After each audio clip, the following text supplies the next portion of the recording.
বিসমিল্লাহির রহমানির রহিম।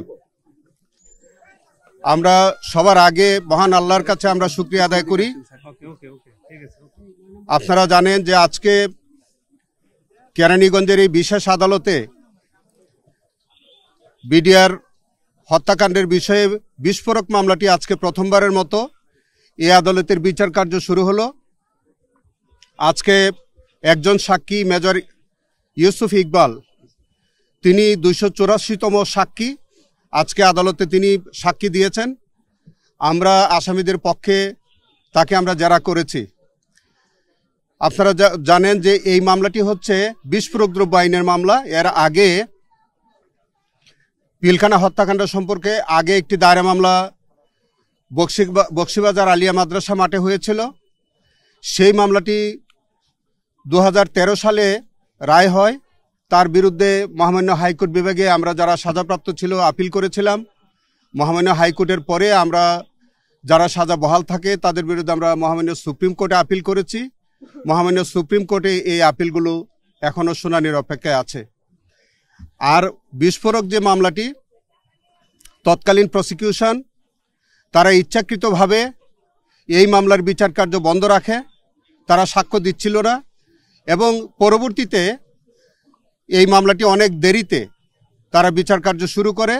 এই পর্যন্ত 284 জন সাক্ষীর সাক্ষ্য নিয়েছে, 1264 জন সাক্ষী চার্জশিটে উল্লেখ আছে। প্রসিকিউশন টোটাল কয়জন সাক্ষী নেবেন আমরা জানি না। ইতোমধ্যে আপনারা জেনে থাকবেন যে হত্যা মামলাটির মধ্যে 277 জন আসামি তারা নির্দোষ সাব্যস্ত হয়ে তারা খালাসপ্রাপ্ত হয়েছিলেন।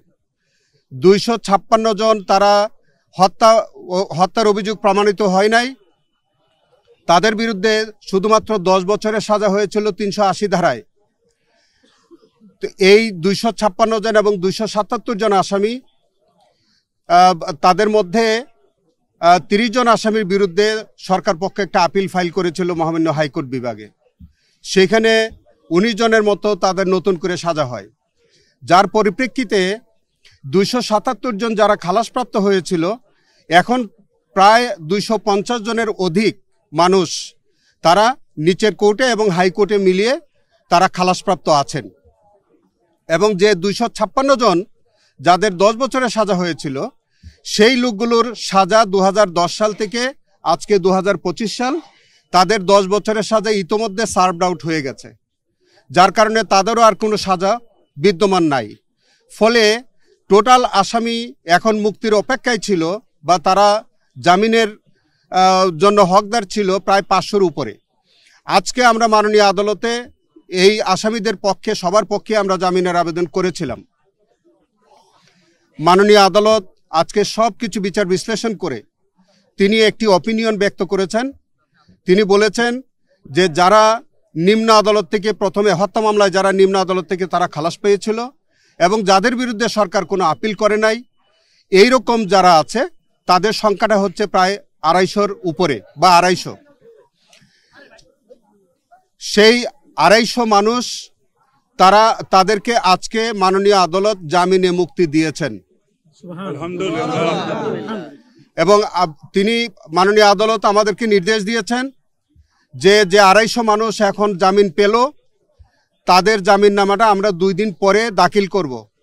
আমরা ভালো করে স্ক্রুটিনি করে কেউ যাতে কোনো অন্য আসামি যারা সাজাপ্রাপ্ত এরকম কেউ যাতে এসে ভুল বেল বন্ড যাতে সাবমিট না হয়ে যায়, এই জন্যে আমাদেরকে দায়িত্বশীলতার সাথে এবং আমাদের হত্যা মামলার রায়ের কপি দেখে এবং হাইকোর্টের রায়ের কপি দেখে টালি করে যারা উভয় কোর্ট থেকে খালাসপ্রাপ্ত এইরকম 250 জনের পক্ষে আমরা আগামী 2 দিন পরে যাচাই বাছাই সাপেক্ষে আমরা তাদের পক্ষে জামিননামা দাখিল করলে তারা আগামী 2 দিন পরে জেলখানা থেকে মুক্তি পাবেন। আর যাদের সাজা ইতোমধ্যে শেষ হয়ে গেছে, যাদের 10 বছরের সাজা ছিল, এই সাজাটা এখন আর তাদের নাই। আমরা মাননীয় আদালতের কাছে অনুরোধ করেছি, সাবমিশন রেখেছি যে তাদের জামিনের বিষয়গুলো যাতে পরবর্তী ধার্য তারিখে বিবেচনা করেন। মাননীয় আদালত আমাদেরকে বলেছেন যে আজকে যারা সম্পূর্ণরূপে খালাস তাদের বিষয়টা ওনারা নিষ্পত্তি করেছেন, আর 10 বছর যেগুলো আছে ছিল যাদের সাজা শেষ হয়ে গেছে তাদের বিষয়গুলো পর্যায়ক্রমে আমাদের আবেদনের প্রেক্ষিতে মাননীয় আদালত বিবেচনা করবেন। তো আমরা এরই মধ্য দিয়ে আমরা যেটা মহান আল্লাহর কাছে আমরা শুকরিয়া আদায় করি যে এই নিরপরাধ মানুষগুলো গত 16 বছর যাবৎ তারা জেল হাজতে আটক আছে, তাদের বিরুদ্ধে কোনো অভিযোগ প্রমাণিত হয়নি ইতিপূর্বে, এবং এই যে আজকের যে বিস্ফোরক মামলাটি, সেই মামলাতেও আমরা বিশ্বাস করি এদের বিরুদ্ধে কোনো নতুন কোনো সাক্ষ্য প্রমাণ আসবে না। এবং এইটাও আপনাদের কাছে একটু বলে রাখি, প্রথম চার্জশিট যেটা হত্যা মামলার চার্জশিটে, সেখানে তদন্তকারী কর্মকর্তা পরিষ্কার করেই বলেছিলেন যে তিনি বিস্ফোরকের অভিযোগ মাত্র 30 জন আসামির বিরুদ্ধে পেয়েছিলেন, কিন্তু রহস্যজনক কারণে ওই শুধুমাত্র 30 জনের বিরুদ্ধে চার্জশিট না দিয়ে তৎকালীন তদন্তকারী কর্মকর্তা কারণ নির্দেশপ্রাপ্ত হয়ে আমরা বিশ্বাস করি যে তিনি ওই 30 জনের পরিবর্তে প্রায় 850 মানুষের বিরুদ্ধে চার্জশিট দাখিল করেছিলেন। তো আমরা সেই কারণে বিশ্বাস করি যে এই মামলাতেও অধিকাংশ মানুষ ভবিষ্যতে নির্দোষ সাব্যস্ত হবেন, এই প্রত্যাশা ব্যক্ত করি। আর একটা কথা শুধু বলি, আমার ফ্রেন্ড হয়তো কিছু বলবেন, সেটি হচ্ছে যে আপনারা জানেন ইতিমধ্যে আমাদের এই বিডিআর ঘটনা নিয়ে প্রকৃত দোষী কারা, তাদের মাস্টারমাইন্ড কারা, কাদের ষড়যন্ত্রে কাদের ইন্ধনে এই হত্যাকাণ্ডটি সংঘটিত হয়েছিল, আমাদের দেশপ্রেমিক 75 জন আমাদের যে সেনা কর্মকর্তা তারা যে নির্মমভাবে নিহত হয়েছেন, এই প্রকৃত রহস্য উদ্ঘাটনের জন্য আমাদের জাতীয় তদন্ত কমিশন একটি গঠিত হয়েছে। আমরা যতটুকু জানি যে অচিরেই তারা এই বিষয়ে একটা রিপোর্ট দাখিল করবেন। সেই বিষয়ে একটা প্রজ্ঞাপন জারি হয়েছে, সেই প্রজ্ঞাপনের মধ্যে একটি একটা ক্লজ দেয়া হয়েছে, সেখানে বলা হচ্ছে যে বিচার এবং জাতীয় তদন্ত কমিশনের তদন্ত পাশাপাশি চলবে। আমরা এই বিষয়টি নিয়ে একটু আপত্তি করেছি।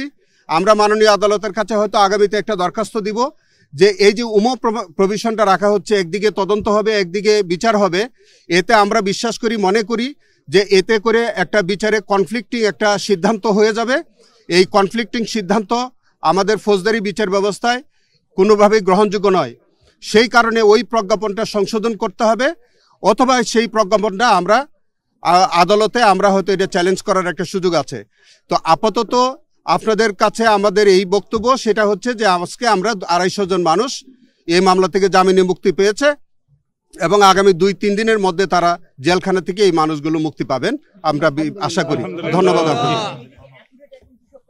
এরকম সংখ্যাটা এরকম হবে, কম বেশি, তবে খুব বেশি কম হবে না, এরকম। আপনাদের অসংখ্য ধন্যবাদ। আমরা একটা বিষয় আপনাদের মাধ্যমে গোটা জাতিকে একটি মেসেজ দিতে চাচ্ছি, সেটি হচ্ছে এই 90 দিনের সময় বেঁধে দিয়ে একটি তদন্ত কমিশন হয়েছে। এই তদন্ত কমিশন কেন হয়েছে? মহামান্য হাইকোর্টের কাছে একটি রিট আবেদনের পরিপ্রেক্ষিতে তাদের কাছে বিশ্বাসযোগ্য হয়েছে যে 2009 সালের এই ঘটনায় একটি ঘটনা ঘটেছে, এটা যেমন সত্যি তেমনি সত্যি ছিল যে এই ঘটনার যারা কুশীলব, যারা ষড়যন্ত্রকারী, যারা পরিকল্পনাকারী, এরা তখন সরকারের আনুকূল্যে তদন্তের আওতায় আসেনি, তারা চার্জশিটভুক্ত হয়নি। এই জন্য মহামান্য হাইকোর্ট যখন এটা বিশ্বাস করেছে, এটাকে আমলে নিয়েছে, সেই মর্মে একটি নির্দেশনা বলে গভর্নমেন্ট একটি তদন্ত কমিশন করেছেন, যেই তদন্ত কমিশন ইতিমধ্যে কাজ শুরু করেছে। তার মানে হচ্ছে আজকে যেই আমরা এই মূল মামলার একটি পার্ট যেখানে আজকে অনুষ্ঠিত হইল, এবং আমরা আশা করছি যে 250-এর অধিক আসামিরা আজকে নির্দোষ আসামিরা আজকে তারা মুক্তি পাবেন। এখানে প্রণিধানযোগ্য বিষয় হলো একটি বিষয় হলো যে যারা ওই মামলায় যখন খালাস পেয়েছিলেন, নির্দোষ প্রমাণিত হইলেন, তখনও কিন্তু এই ঠুনকো অজুহাতে তাদেরকে আটকে রাখা হইল। তার মানে যার মৃত্যুদণ্ড হয়েছে, যার যাবজ্জীবন হয়েছে, বিভিন্ন মেয়াদে কারাদণ্ড হয়েছে, অথবা যিনি খালাস পেয়েছেন, আইনের দৃষ্টিতে একটি অন্যায় কর্ম করেছে, সকলকে একই দৃষ্টিতে রেখে সবাইকে এতদিন জেলের মধ্যে কারাগারে আটকে রাখা হয়েছে।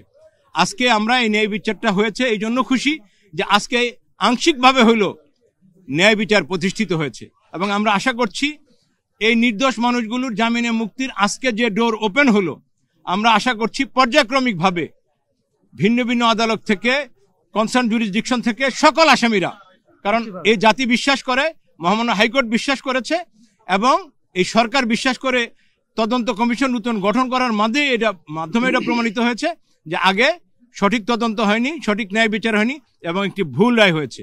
সো আমরা আশা করছি ভুল রায়ের আজকে একটি সংশোধনী হয়েছে, পর্যায়ক্রমিকভাবে সবাই আমরা বের হয়ে যাবে, আমরা আশা করছি। ধন্যবাদ সবাইকে, ধন্যবাদ। পরবর্তী শুনানি হচ্ছে 10/2/2025 তারিখ সাক্ষীর জন্য। এখানে এই আদালতে এখন থেকে বিচার কার্য চলবে। আর আমরা যারা ছিলাম, আমি অ্যাডভোকেট আমিনুল ইসলাম, পারভেজ হাসান, সুজায়েদ হোসেন, রাজীব, আমাদের আব্দুল আজিজ, উসমান, আমরা সকলেই ছিলাম, মোহাম্মদ আলী সাহেব, আমরা সকলেই উপস্থিত ছিলাম।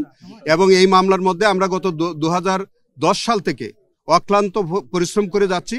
আজকে আমরা মহামান্য হাইকোর্ট বিভাগ থেকে আজকে আমরা এই মাননীয় আদালত থেকে 250 জন মানুষের জামিনের মধ্য দিয়ে আমরা আমাদের এই দীর্ঘ লড়াই সংগ্রামের একটা সফলতা আমরা পেয়েছি। আপনাদের অসংখ্য লড়াইয়ের সবচেয়ে ভালো অংশীদার ছিলেন আপনারা, এই জন্য আপনাদের প্রতি অনেক সবাইকে ধন্যবাদ। আপনাদের থ্যাংক ইউ সো মাচ।